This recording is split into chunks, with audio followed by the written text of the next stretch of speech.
गोरखपुर में मुख्यमंत्री और गोरखनाथ मंदिर के पीठाधीश्वर योगी आदित्यनाथ अपने गुरु ब्रह्मलीन महंत अवैधनाथ के 7वीं पुण्यतिथि पर आयोजित श्रद्धांजलि समारोह में उपस्थित होकर कार्यक्रम की अध्यक्षता किया।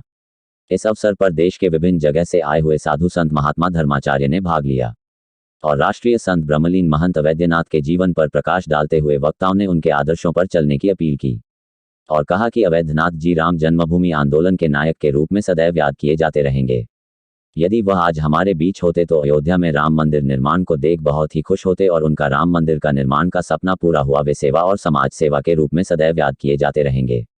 आज उनके प्रति सच्ची श्रद्धांजलि यही है कि हम उनके आदर्शों और बताए हुए मार्ग पर चलें। इस अवसर पर विमर्श पुस्तिका का विमोचन मुख्यमंत्री योगी आदित्यनाथ और साधु संतों ने किया। इस अवसर पर मुख्यमंत्री योगी आदित्यनाथ ने कहा कि मेरे परम पूज्य गुरुदेव ब्रह्मलीन महंत अवैधनाथ जी राष्ट्रीय संत के रूप में थे और उनका सपना था कि अयोध्या में राम मंदिर निर्माण हो। आज उनके प्रति सच्ची श्रद्धांजलि अर्पित करते हैं। उन्होंने आगे कहा कि आज विश्व ने आयुर्वेद और योग का महत्व को समझा है। यह सब हमारे प्रधानमंत्री नरेंद्र मोदी की वजह से संभव हो सका है। हजारों सदियों से चली आ रही योग एवं आयुर्वेद की महत्वता को आज सबने कोरोना काल में समझा है और हर घर में इस्तेमाल किया गया है। दोनों पूज्य संत जनों और दोनों गोरक्ष पीठाधीश्वरों के व्यक्तित्व, कृतित्व और उनके समाज सेवा और राष्ट्र सेवा की स्मृतियों को जीवंत बनाए रखने के लिए यह एक सारस्वत अनुष्ठान इस वर्ष भी। आप भाग्यशाली हैं कि देश के इतने तमाम सारे देवालयों से एक साथ पधारे हुए संतों के, पूज्य संत जनों के कर कमलों से आपकी पुस्तक का विमोचन और वो भी मानस पर आधारित ऐसे अवसर पर जब अयोध्या में गांव के सभी पदाधिकारी, प्राचार्य, आचार्य और प्यारे बच्चों, महाराणा प्रताप शिक्षा परिषद के अध्यक्ष पूर्व कुलपति प्रोफेसर उदय प्रताप सिंह जी, पूज्य गुरुदेव की आज 7वीं पुण्यतिथि है और प्रतिवर्ष इस पावन अवसर पर विभिन्न सामाजिक संगठनों के द्वारा पूज्य संतों के सानिध्य में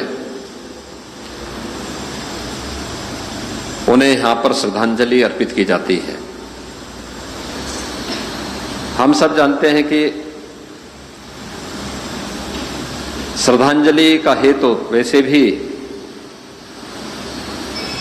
अपने उन पूर्वजों के प्रति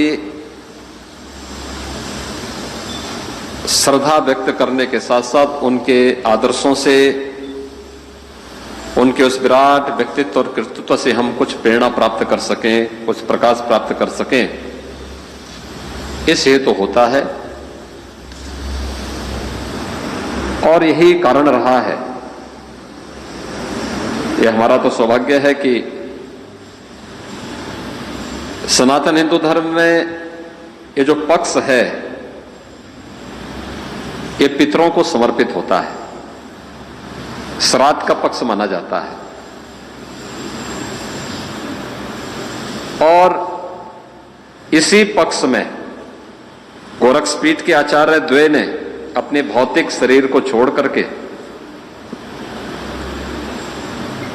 अपने व्यक्तित्व और कृतित्व से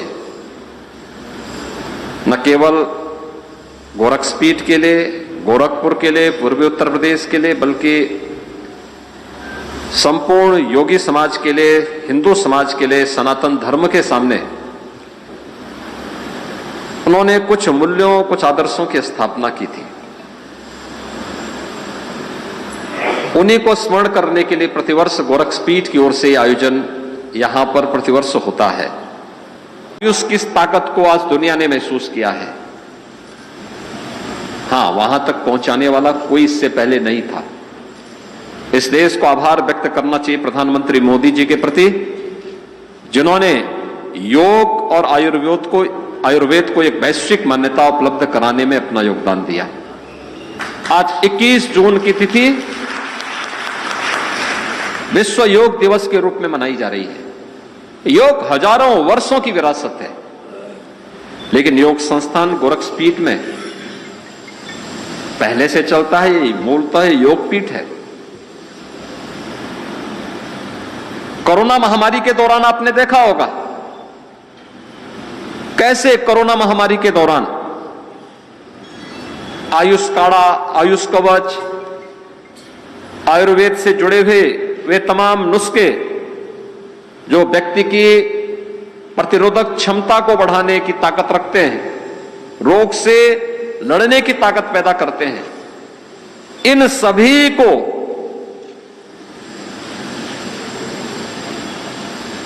दुनिया ने माना है। कौन ऐसा भारतीय परिवार है? मुझे अभी हाल ही में एक सज्जन मिले जो अमेरिका में रहते हैं, मुझसे मिलने के लिए आए थे। अपनी जेब में एक छोटी सी एक ड्रॉप रखे हुए थे। तो जैसे उनके लिए कोई पेय आया, पहले पानी आया तो उन्होंने उसमें 2 ड्रॉप डाली। मैंने कहा ये क्या है? उन्होंने कहा तुलसी। तो मैंने कहा क्या अमेरिका से आप लेके आए हैं? उन्होंने कहा हां, ये जब से कोरोना महामारी आई है तब से तुलसी का इतना प्रचलन वहां पर हुआ है कि लोग हर एक उसके साथ इस बात को मान रहे हैं कि तुलसी में इतनी ताकत है कि वह व्यक्ति की रोग से लड़ने की क्षमता को वृद्धि कर सकती है। देखिए, तुलसी का पूजन कौन, भारत का सनातन धर्म का ऐसा, यानी हनुमान जी जब लंका में जाते हैं तो वैष्णव कौन है ये पहचानने के लिए वह जब विभीषण के यहां जाता तो वहां तुलसी का पौधा ही देखते हैं। याद करिए, हजारों वर्ष पहले भी तुलसी की मान्यता हमारे यहां थी। अलग विषय है कि वेदांती जी न मानते हैं।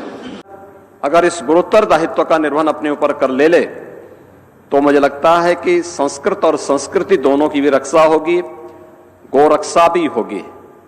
दूध हम पिएंगे और गौ माता को सड़कों पर छोड़ देंगे, इससे गोरक्षा नहीं होगी। सरकार सहयोग कर रही है। सरकार ने 3 प्रकार की व्यवस्थाएं वर्तमान में संचालित की है। निराश्रित गौ आश्रय स्थल की 6 लाख गौवंश है उसमें, जिसमें सरकार उनके रहने खाने सारी व्यवस्था कर रही है। दूसरा, गोवंश की सेवा के लिए सहभागिता योजना। सहभागिता योजना के अंतर्गत अगर कोई किसान अपने घर में 4 गोवंश को रखेगा उन निराश्रित गौ आश्रय स्थल का, तो हर गाय का हर महीने 900 रुपए सरकार उसको उपलब्ध कराएगी। यानी 4 गाय का 3600 रुपए हर महीने उस किसान को केवल सरकार की तरफ से मिली। गौ सेवा का पुण्य भी मिलेगा और साथ साथ 3600 रुपए हर महीने उस परिवार को प्राप्त होंगे। दूध उसका होगा, सब कुछ उसका होगा। और तीसरा, हम लोगों ने व्यवस्था चलाई है कुपोषित माताओं के लिए, कुपोषित बच्चों के लिए, कि निराश्रित गौ आश्रय स्थल से एक एक गाय उन परिवारों को देकर के हर गाय का पालन पोषण के लिए भी 900 रुपए हर महीने हम उस परिवार को देंगे। और यह व्यवस्था प्रदेश के अंदर जिन लोगों ने अपनाई है वहां पर यह व्यवस्था चल रही है। देखिए MTV भारत, जज्बा सच दिखाने का।